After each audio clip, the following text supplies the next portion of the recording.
So Gareth Evans, welcome.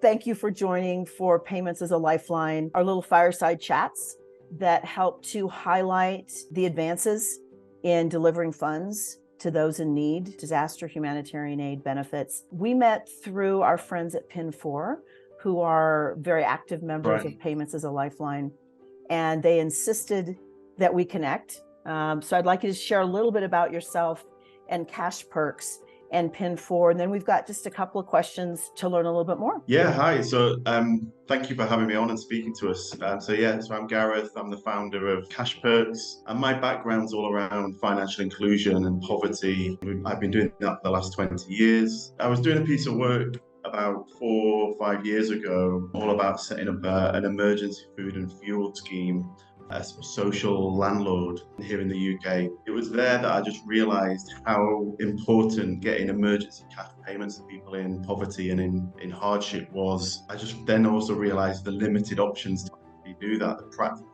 challenges of getting a payment to somebody. So we launched Cash Perks about 3 years ago now, just on the back of the pandemic. We work with Pin4 as our sort of fintech partner here in the UK. It's been a whirlwind, to be honest. It's been so well received and so it's just been growing and growing in terms of the take-up and the benefit that's been delivered both to the user but also important the sending organisations. So we work with local government organisations, councils here in the UK. We work with those housing associations for landlords, and really importantly, those front-facing charities, be they little small front-facing organisations or big national benevolent charities as well. Excellent. Well, and I think we have a shared passion here, which is serving the underbanked. And in the US, that's somewhere between 50 and 80 million people that for all kinds of reasons do not have bank accounts. In disaster and aid, they need it most, they get it last. So we were really excited to have Pin4 and Cash Perks participate. Well, it was that challenge of getting the payments to either those that don't have a bank account, like you said. Yeah, here in the UK, we've got about 1.4 million, which I guess is probably relative in terms of the size of the two different countries. But I think more importantly at the moment, given the sort of cost of living crisis, you've got those people in financial crisis. Their bank account's going to be overdrawn, and actually, if you're trying to get emergency food to somebody to feed their kids that evening, or to be able to sort of put the heating on, or if they're in a certain circumstance like homelessness or fleeing domestic violence, whatever it is, getting that cash payment into somebody's hands and not into their bank account is really, really powerful in terms of the impact that it can have. And there's lots of growing evidence here in the UK about that social impact of cash over other forms of payments, and that immediacy as well, to be able to send it 24/7 and get that crisis support into the hands of that person is really, really powerful as well. Absolutely. Well, and for those who want to take a look on the Payments as a Lifeline website, so PAALPAY.org, there's a number of use cases that Pin4 has written up, and it is so compelling, Gareth, just on the things you're sharing and the data that you all can do, where they were showing, so funds are being sent to a single mom of 3, and she goes in the US generally into 7-Eleven, doesn't need a bank account, pulls it down and buys food right there. Yeah. It is an immediate need. It's that ability to be able to give cash where there's that sort of dignity, there's that choice, and there's that ability to know what is most pressing in that household. Is it buying food? Is it, that heating? Is it paying housing costs? Is it paying debt? That ability to sort of spread that cost and be able to sort of do it in the most effective way is really powerful. And yeah, some of the data we collect off the back of somebody collecting a payment, we implement a number of social impacts, and we see both, some of the reasons why they're collecting it, what they would prefer in terms of the way that support was provided, and it's overwhelmingly that ATM cash collection over putting it into a bank account or a shopping voucher. And we also get testimonies in terms of the impact that it's had and the transformation that those small amounts of payments can have of that emergency situation. It enables, somebody who's in the depths of the situation, have a little bit of breathing space to help resolve. Absolutely. Well, and we've seen here with disasters, people leave, it's a fire zone, they leave with nothing, Yeah. or a flood. And being able to, they almost always have their phone with them when they leave. And being Yeah. able to send that QR code to their phone, and in 4 minutes, 5 minutes, they can go up to Yeah. the ATM. And again, 7-Elevens, and there's thousands of them here that I know Pin4 uses. Exactly, and here in the UK, it's a very, very similar situation, and we've got, you see the data of people getting the payment and collecting it within a very, very short space of time. And the breadth, as you say, of options in terms of collection gives the ability to serve a nationwide facility, but localize it so that, you can send it at any time of the day, any circumstance. And a lot of that upfront checking of the criteria is really, really important, and providing the support instantly has proved, particularly to those organisations sending those payments as well, transformational for them, because it was taking, a council here in the UK a couple of days to get those emergency payments out through their internal process. Now it can be done in, as you say, within a couple of minutes, and that sort of need and crisis alleviated within that space of time. Well, and let's stay on that topic of transformational, because we've heard that too. And we've got several very large counties and nonprofits in the US that have loved using Pin4, and they've literally used the word transformational. Even some of these groups, they'll say, well, we can get money into the hands of people fast and it'll be 7 days. Yeah. But my kids are hungry. 7 days isn't good enough. Exactly. So here in the UK, for example, here in the UK, we worked with a council that piloted our service right at the very start in London, and they were just going to use it for people that didn't have a bank account. And it's been that revolutionary for them that it's now become their wholesale way of distributing these welfare hardship. And so, they put £1 million over the last few years into this small area. And I think the other benefit for them, so that they've seen how it's been great for the clients themselves and the reception they've had, what it's done for their staff.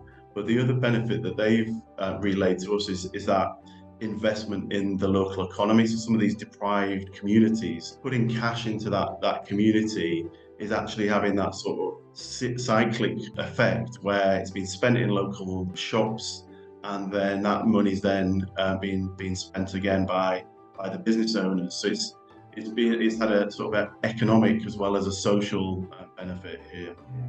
Well, here, I think I've shared with you, I'm a fintech geek and get to serve on a couple of councils for the Federal Reserve Bank. So it's velocity of money, where it's not just getting it to the one person to spend, but then it continues to circle through the community.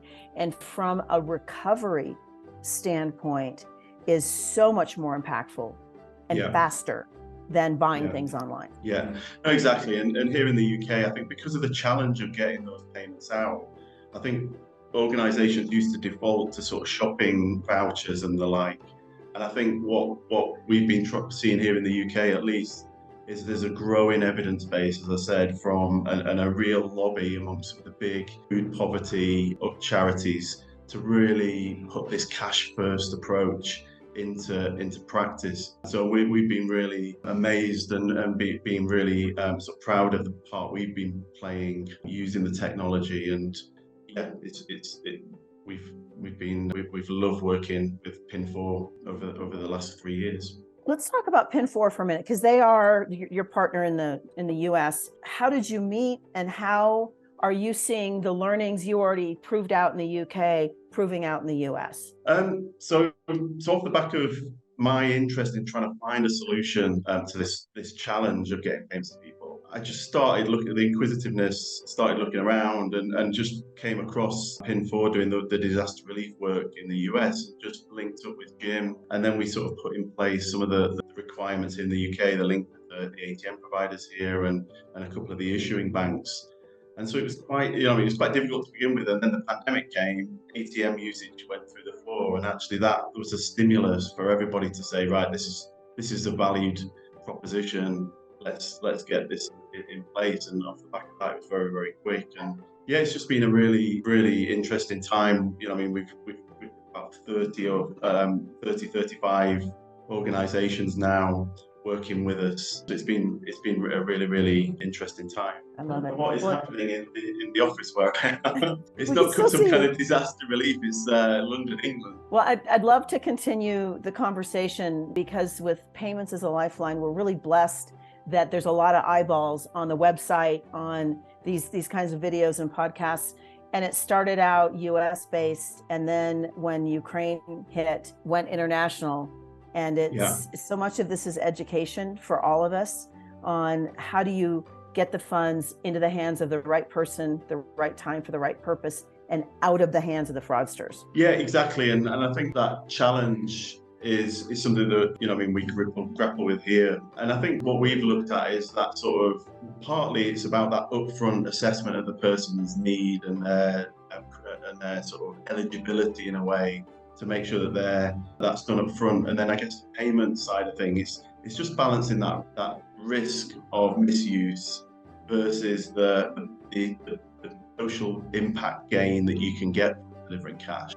And I think what as I say, we've found here is that's overwhelmingly been a positive thing, and actually we've not really seen that evidence of misuse here. And as I always say to some of the people, sort of proponents of shopping vouchers, it's like if somebody's that desperate to utilize the cash, if they were sent a shopping voucher, they'd still be utilizing that, but selling it outside Walmart or something for $20 instead of $40.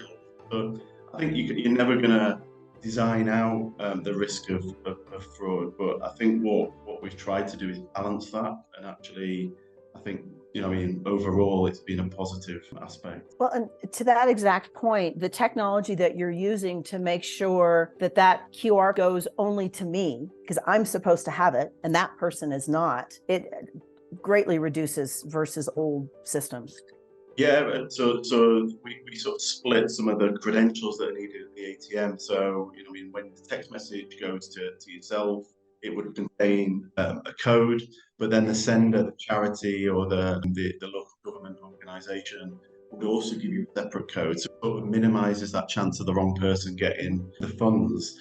The other thing that's built in there to mitigate some of those problems is internal controls that restrict the number of times the same mobile phone can get a payment in a day, a week, a month, a year. So again, that's been really welcomed in terms of that sort of trying to offset or minimize the risk of misuse.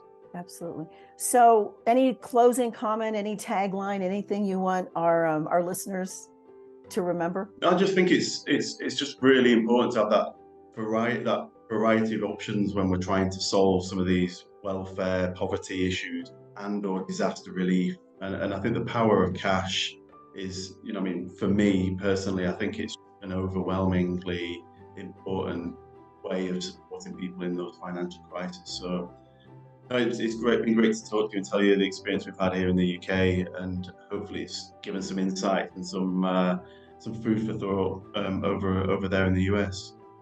Absolutely. Good. Thank you so much for joining us. No worries. Thanks, Kirsten. I really don't know what's happened in the office here. So all the lights have gone out, so there must be some kind of power cut. We were talking about war zones. It's Yeah, in London, right? yeah, exactly.